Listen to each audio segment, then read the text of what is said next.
Metro rail এখন সাপ্তাহিক ছুটির দিন শুক্রবার দুপুর ৩টা থেকে চলাচল করবে, ফলে বন্ধের দিন মেট্রো রেল চলাচলের সময় বাড়ল। মেট্রো রেল পরিচালনাকারী প্রতিষ্ঠান ঢাকা ম্যাস ট্রানজিট কোম্পানি লিমিটেডের উপব্যবস্থাপক স্বাক্ষরিত নতুন সময়সূচি থেকে এ তথ্য জানা গেছে।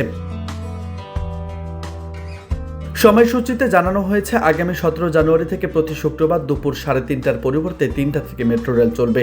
সেই হিসেবে উত্তরা স্টেশন থেকে প্রথম ট্রেন বুধবার 3টায় ছাড়বে এবং সর্বশেষ ট্রেন রাত 9টায় ছাড়বে।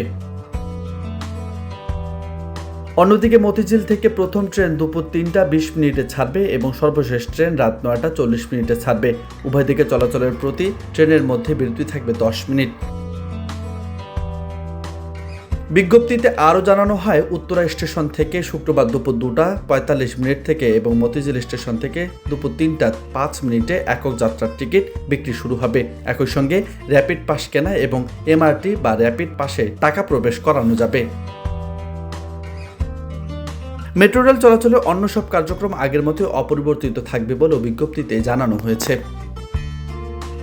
নিউজ ডেস্ক, বার্তা 24।